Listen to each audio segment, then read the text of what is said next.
Olá pessoal, eu quero saber se você estava com saudades dos nossos estudos, se você estava aguardando ansioso aí, bote aí nos comentários, dá um like, tá? E hoje nós vamos estar finalizando aí o nosso capítulo 3 e as 7 igrejas descritas no Apocalipse. Tenho certeza que vocês aprenderam bastante, né, durante este período. Tenho certeza que vocês aprenderam um pouco da história, né, que a igreja, desde as primícias lá, passou, enfrentou os seus problemas, as suas provações, as suas dificuldades, né, as mudanças, né, que a igreja também enfrentou durante este período. E hoje nós vamos para a última igreja descrita no livro do Apocalipse, que é a igreja de Laodiceia, a igreja dos nossos tempos. Pode crer nisso, que nós somos a última igreja. Nós estamos no tempo da última igreja. Fazendo aqui uma recapitulação, vou falar de igreja por igreja rapidão para vocês se lembrar o que a gente passou até aqui, né? Nós falamos aí que as igrejas representam 7 períodos de tempo, a qual os cristãos, né, iriam passar com seus acontecimentos para cada tempo. Vamos supor, Éfeso, nós iniciamos lá no ano 31, né, com o ministério de Cristo aqui na Terra.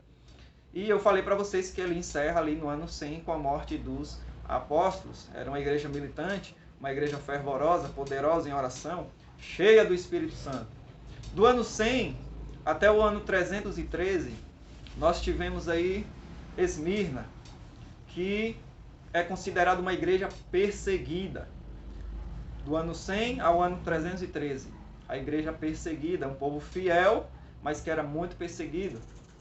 Depois nós vimos aqui a igreja de Pérgamo. Então Pérgamo, ela inicia ali no ano 13, profeticamente falando, tá bom? No ano 313 e vai até 538.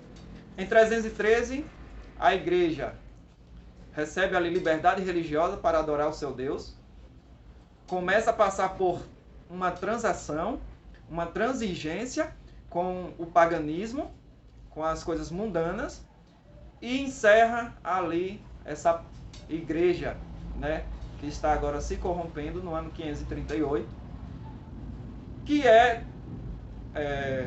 quando o Papa, né, chega à supremacia papal.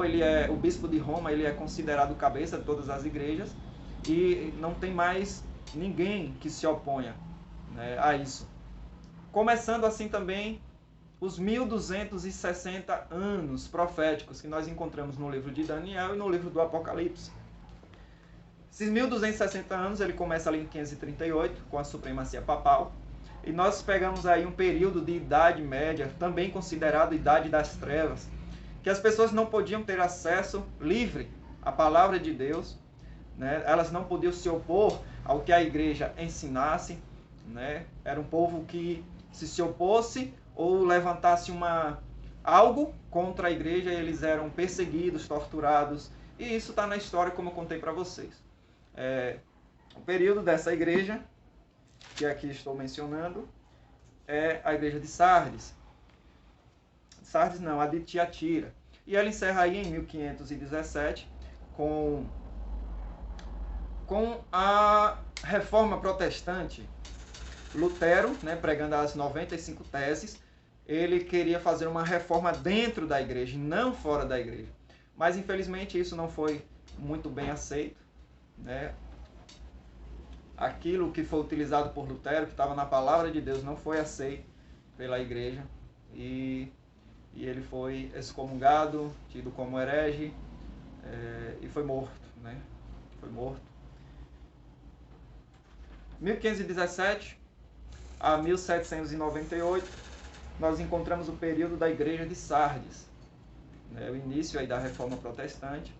Finalizando em 1798, é quando, depois de muita perseguição, de certa forma, os protestantes têm uma vitória aí, né, em parte, né, onde na Revolução Francesa o Papa e a igreja cristã, a igreja de Roma, né, ela perde o poderio. Então o Papa é preso e eles perdem ali o terreno, né, do Vaticano, o território do Vaticano, entre outras coisas.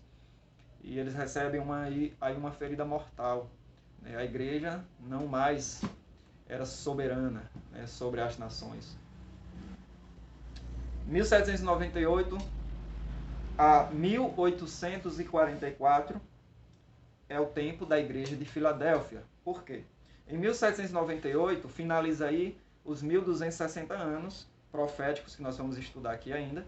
E em 1844 termina as 2.300 tardes e manhãs, ou seja, 2.300 anos descrito em Daniel capítulo 9. Em 1844. Em 1844, muitas pessoas pensaram que, como está escrito no livro de Daniel, que depois de 2.300 tardes e manhãs o santuário seria purificado, a verdade seria ali restaurada e tudo mais. Pensaram, né, que era a volta de Jesus. Mas muitos se prepararam aí, de certa forma, para receber, né, esse Jesus que estava ali voltando em 1844, mas Cristo não voltou. Por quê? Porque esse cumprimento, né, da profecia representava outra coisa. Né? Ali estava dizendo que estava começando o tempo do fim. Ali estava começando o juízo. Então, de 1844 para cá, nós estamos no tempo do fim. Tá bom? E nós nos encontramos agora na igreja de Laodiceia, que ela vai ali de 1844, quando o santuário começaria a ser purificado, ou seja, Jesus já está julgando, né, os mortos e os vivos. Jesus já está no tempo da expiação, né, e vai aí até a sua volta. É muito interessante, muitas coisas que vocês vão aprender aqui também em relação a isso, tá bom? Então é isso. Eu fiz aqui um apanhado para vocês entenderem novamente, né, onde nós nos encontramos, tá? Se você quer aprender mais sobre cada uma delas, acompanhe os outros vídeos, tá bom? Acompanhe os outros vídeos. E amanhã nós vamos estudar aí, né, mais detalhes da igreja de Laodiceia. E desde já eu vou deixando aqui para você o que ela simboliza ao todo, né? Ela simboliza aí a igreja que vai finalizar a história dessa terra, a igreja que, com seus defeitos, né, vai ouvir o Espírito de Deus e vai ser aí transformada, né? Vai deixar seus defeitos, seus problemas para trás, vai realmente fazer aquilo que Cristo está pedindo para eles fazer, né? Comprar colírio, comprar o ouro refinado de Jesus, aceitar aí as vestes de Jesus. É um povo que vai passar por muita coisa, vai passar por muita tribulação, né?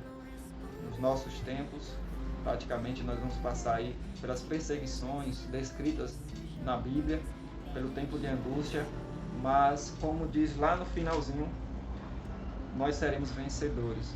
E Cristo disse que ao vencedor, ele dar-lhe-ei sentar-se comigo no meu trono, assim como também eu venci e me sentei com meu Pai no seu trono. Jesus passou por muita perseguição, tribulações, provações, mas ele venceu e se encontra ao lado do Pai. E nós também vamos passar por muita coisa, mas também vamos vencer, tá bem?